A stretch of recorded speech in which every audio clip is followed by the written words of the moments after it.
خراسان یہ افغانستان اور ایران کا کچھ حصہ ہے جس کو پرانے زمانے میں خراسان کہا جاتا تھا. میرے آقا فرماتے خراسان سے کالے جھنڈے لے کر کے ایک جماعت نکلے گی اور وہ اتنی تیزی سے بڑھتی ہوئی بیت المقدس کی طرف آئے گی کہ دنیا کی کوئی حکومت اور کوئی طاقت ان کا راستہ نہیں روک سکے گی, اور وہ جھنڈے سیدھے لا کر بیت المقدس پر گاڑ دیں گے. تنصب بإیلیا, میرے آقا فرماتے ایلیا یہ بیت المقدس کی سرزمین کو کہتے ہیں, جھنڈے وہاں گاڑ دیے جائیں گے.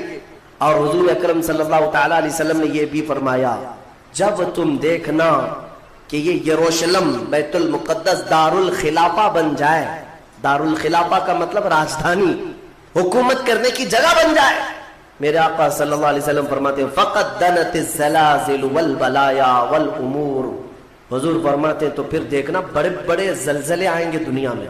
جب یروشلم کو راجدھانی بنا دیا جائے دار الخلافہ, بڑے بڑے زلزلے آئیں گے دنیا میں, والبلایا اور بہت ساری بلائیں پھیلیں گی پوری دنیا میں. یہ وائرس یہ کنٹینیو آئیں گے, یہ مت سمجھنا کورونا چلا گیا, ہاں یہ سب آپ کنٹینیو آنے والی ہیں بلائیں, پوری دنیا میں بلائیں پھیل جائیں گی اور اتنے بڑے بڑے معاملات ہوں گے جن کو تمہارے کانوں نے سنا نہیں ہوگا. حضور نے فرمایا. اور یہ دار الخلافہ سے کیا مراد ہے, محدثین نے اس میں الگ الگ بحثیں کی ہیں, لیکن میں آپ کو بتاؤں 2017 میں, ابھی 3-4 سال پہلے کی بات ہے, 5 سال پہلے ان یہودیوں نے اپنی راجدھانی ڈکلیئر کر دی, یروشلم ہے, بیت المقدس ہماری راجدھانی ہے, اور سارے سفارت خانے جتنے بھی ایمبیسی ہیں انہوں نے سب وہاں پر منتقل کرنا شروع کر دیا, اور بیت المقدس کی سرزمین کو اپنا کیپٹل سٹی بنانے کا اعلان کر چکے. اور میرے آقا کی حدیث صادق آ رہی ہے, جب وہ راجدھانی بنے گی اب بڑے بڑے زلزلے ہوں گے اور پوری دنیا میں بلائیں پھیلیں گی اور بڑے بڑے معاملات ہوں گے, اور پھر اس کے بعد میرے آقا صلی اللہ علیہ وسلم فرماتے ہیں ایک دور ایسا آئے گا کہ اللہ ان کو ذلیل و رسوا کر کے اس زمین سے نکالے گا, اور ایک امام برحق کے جھنڈے تلے مومنین جمع ہوں گے. پوچھا گیا وہ امام برحق کون ہوگا, میرے آقا فرماتے ہیں وہ میری اولاد میں سے ہوگا, اس کا نام میرے نام پر ہوگا, اس کے باپ کا نام میرے باپ کے نام پر ہوگا, اور اللہ اس کو امام مہدی کی شکل میں بھیجے گا. ہاں یہ زمانہ بہت قریب آ چکا, یہ زمانہ بہت قریب آ چکا. میں بارگاہ رب العزت میں آج جمعۃ الوداع میں یہی دعا کرتا ہوں کہ مولا اگر زندگی کی سانسیں باقی ہیں تو امام مہدی کی فوج میں ہمیں جگہ عطا فرما, ان کے جھنڈے تلے مولا ہمیں امن و امان عطا فرما دے, دنیا سے ظالموں کے چنگل سے مولا ایمان والوں کو آزادی عطا فرما, کفار و مشرکین کے تسلط سے مومنین کو آزاد فرما دے. اے رب ذوالجلال احسن الخالقین, اس ماہ مبارک میں اگر تو ہمیں مولا ان راتوں میں ان دنوں میں عبادتوں کو قبول کیا اور بھیک میں کچھ دے تو مولا صرف اتنا دے دے کہ پوری امت کو مولا خیر و عافیت عطا کر دے, کھوئی ہوئی عزت و وقار عطا فرما دے, ہمارے ناحق قید کیے ہوئے بچوں کو مولا آزادی عطا فرما دے, بے قصور جیلوں میں بند ہمارے بچوں کو مولا آزادی عطا فرما دے. 1914 سے 1918 کے بیچ میں فرسٹ ورلڈ وار ہوئی, دنیا کی سب سے بڑی جنگ, پہلی جنگ عظیم, جس میں ترکیوں نے جرمنی کا ساتھ دیا اور ہار گئے برطانیہ انگلینڈ کے مقابل میں. تو ہارنے کی وجہ سے ہوا یہ کہ ترکی کی ساری خلافت ختم ہو گئی, خلافت عثمانیہ کے ٹکڑے ٹکڑے ہو گئے, 50 ملکوں پر ان کی اکیلی حکومت تھی, سب ٹکڑے ہو گئے, ترکی کو سب ختم کر دیا گیا, خلافت ختم کر دی گئی. یہ 1920 میں خلافت ختم کر دی گئی, اور پھر برطانیہ انگلینڈ کے تسلط میں, اس کے قبضے میں فلسطین بھی آیا. یہ وہ زمانہ تھا جب ہمارا انڈیا بھی انگلینڈ کے انڈر میں تھا, ہمارا بھارت بھی. برطانیہ ہر ملک فتح کرتے ہوئے اپنے اندر لیتے جا رہے تھے, یہ انگریزوں کی عادت تھی. تو فلسطین بھی ان کے اندر میں تھا. تو اب ان لوگوں نے یہودیوں کے لیے ایک عام اعلان کیا, ڈکلیریشن آف بالفور کہا جاتا ہے, ایک بالفور اعلامیہ, جس میں اعلان کیا گیا کہ دنیا بھر کے جو بھی یہودی ہیں وہ ہجرت کر کے یہاں آئے, انہیں گھر دیا جائے گا.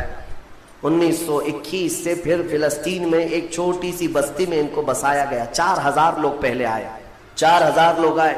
پھر یہ ہجرت کا سلسلہ چلتا رہا یہاں تک کہ 1947 میں ان کی آبادی 36 لاکھ کے قریب ہو گئی. 30-35 لاکھ سے بڑھ کر کے آگے بڑھ گئے. اور اس کے بعد پھر 1948 میں ان ظالموں نے اقوام متحدہ UN کی مدد سے یہ اعلان کر دیا پوری دنیا میں کہ اب یہ فلسطین نہیں ہے، اس کا آدھا حصہ اسرائیل ہے، یہ ہمارا ملک ہے۔ بات در حقیقت یہ تھی کہ UN میں، اقوام متحدہ میں یہ بل پاس ہوا تھا کہ یہودیوں کو بھی رہنے دیا جائے، مسلمانوں کو بھی۔ اس فلسطین کے دو ٹکڑے کیے جائیں گے، ایک مسلمان فلسطین بنائیں گے اور ایک یہودی اسرائیل بنائیں گے۔ آج بھی یہ اقوام متحدہ UN کا یہ بل آج بھی موجود ہے۔ اقوام متحدہ سے یہ بل پاس ہوا، یہودی تو مان گئے لیکن پورے عرب کے مسلمان اس کے خلاف تھے کہ عربوں کے بیچوں بیچ ایک یہودی ریاست کیسے قائم ہو سکتی ہے، یہ ہمارا مقدس معاملہ ہے، مقدس سرزمین سے ہمارا تعلق ہے۔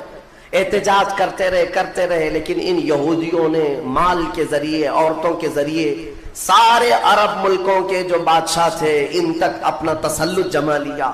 کئی ایسے عرب بادشاہ ہیں جن کی بیویاں یہودی ہیں، ان کے گھروں تک یہ پہنچ گئے اور ان کو ایسا نیوٹرل کر دیا کہ اب وہ فلسطین کے بارے میں بات نہ کریں۔ ہوا یہ کہ اسرائیل تو بن گیا لیکن آج تک فلسطین نہیں بن سکا۔ فلسطین کا وجود دنیا نہیں دکھاتی، گوگل میں چیک کرو تو نہیں بتاتا، فلسطین کوئی جگہ نہیں۔ میرے عزیزو، ہر 10 سال پر یہ زمین کو ہڑپتے آج پورا وہ ارض مقدس جس کو فلسطین کہا جاتا ہے 90% یہودیوں کے قبضے میں آ گیا۔ اقوام متحدہ سے یہ بھی بل پاس ہوا تھا کہ آدھا کر لیا جائے، اسرائیل ایک ریاست، فلسطین ایک ریاست، لیکن بیت المقدس جو ہے، مسجد اقصی، وہ دونوں کے انڈر میں نہیں رہے گی، یہ اقوام متحدہ کے انڈر میں، یہ خود مختار رہے، کیونکہ یہاں یہودیوں کا بھی تعلق ہے، عیسائیوں کا بھی ہے، مسلمانوں کا ہے، سب کو یہاں آنا جانے کی اجازت رہے گی، کسی کے انڈر میں نہیں رہے گا۔ یہ پاس ہوا تھا، لیکن آج حالات یہ ہے کہ اس بیت المقدس کی دیواروں پر، دروازوں پر یہ وحشی ظالم اسرائیلی بندوق تانے آج بھی کھڑے ہوئے۔ یہ جسے اندر جانے دیں وہ جائے گا۔ پوری دنیا اپنی آنکھوں سے دیکھ رہی ہے ان کی خیانت، ان کی غداری کو، لیکن کوئی ایک جملہ تک نہیں کہتا کہ اسرائیل دہشت گرد ہے۔ آپ کو میں آنکڑے اگر بتاؤں تو آپ کے رونگٹے کھڑے ہو جائیں۔ انہوں نے فلسطین کے مسلمانوں میں سے اب تک 2.5 لاکھ صرف بچوں کو قتل کیا ہے ان اسرائیلیوں نے۔ آج بھی یہ ڈیٹا موجود ہے، انٹرنیٹ پہ موجود ہے، بڑی ویب سائٹس ہیں، انہوں نے شو کیا۔ اقوام متحدہ کی بھی رپورٹ موجود ہے کہ فلسطین کے کتنے مارے گئے۔ ان دونوں کی جنگ میں 24 لوگ اگر مارے جاتے ہیں تو 23 فلسطینی ہوتے ہیں، ایک اسرائیلی ہوتا ہے۔ پھر بھی دہشت گرد فلسطین ہے، آتنکواد فلسطین ہے۔ میرے عزیزو، یہ دنیا جو دوہرا کھیل کھیل رہی ہے اس کو کون بتائے گا آخر؟ وہاں جمعہ کی نماز پڑھنے کے لیے مومنین آج بھی جاتے ہیں، ان پر گولیاں برسا دی جاتی ہیں، لیکن ان جیال مسلمانوں کو ہزاروں سلام جو تلواروں کے سائے میں بھی میرے مولا کی عبادت خشوع و خضوع سے کرتے تھے۔ میں خود گیا اور دیکھا ہوں، چھوٹے سے بچے، 6 سال کے، 8 سال کے بچے ملنے کے لیے آتے ہیں اور یہ پورے اسلحے میں لیس فوجی کھڑے رہتے ہیں۔ چھوٹا سا بچہ ان کی گن کو یوں گھماتا ہے اور مسجد میں اندر آتا ہے، ایسا لگتا ہے جیسے وہ کھلونے کو پکڑ رہا ہے۔ میرے عزیزو، یہ بھی حدیث پاک کے ذریعے سے میں بتاتا ہوں۔ میرے آقا صلی اللہ علیہ وسلم فرماتے ہیں، میری امت کا ایک حصہ قیامت تک باطل سے لڑتا رہے گا، قیامت تک باطل سے لڑتا رہے گا، اور ان کی مخالفت کرنے والوں کا ان پر کچھ بھی اثر نہیں ہوگا، اور دنیا میں کوئی بلا بھی پھیلے تو اس جماعت پر کچھ اثر نہیں ہوگا۔ صحابہ نے پوچھا، یا رسول اللہ، آپ کی امت کا وہ حصہ کون ہے؟ میرے آقا فرماتے ہیں، بیت المقدس کے آس پاس رہنے والے مومنین کی جماعت ہے۔ ان کی فضیلت میں میرے آقا نے فرمایا قیامت تک لڑتے رہیں گے، قیامت تک، اور ان کی خلاف کرنے والوں کا ان پر کچھ بھی اثر نہیں ہوگا۔ اور ہم دیکھ رہے ہیں، ارے بڑی عمارتیں ایک بم سے گرا دیا، دوسرے دن ان کے آس پاس ان کی گاڑیاں بھی چل رہی ہیں، دکانیں بھی چل رہی ہیں، بازار بھی چل رہا ہے۔ کل رات کو فائرنگ ہوئی، 50 لوگ بیت المقدس سے اٹھا کر کے لاشیں لے گئے، دوسرے دن جا کر کے دیکھے تو عصر کے بعد عورتیں اپنے بچوں کے ساتھ روٹیاں سینڈوچ کھاتی ہوئی بیٹھی ہیں۔ مطلب یہ ہے کہ نہ موت کا ان کے اندر خوف ہے، نہ ظالموں کے تسلط کا ڈر ہے۔ ہاں، یہ بھی اللہ تعالیٰ کی طرف سے ہوتا ہے کہ مولا جب کسی کا دل کشادہ کرے تو بڑے بڑے پہاڑوں سے بھی انہیں ڈر نہیں لگتا۔ اور ایک حدیث میرے آقا صلی اللہ علیہ وسلم نے فرمایا کہ سید البقاع بیت المقدس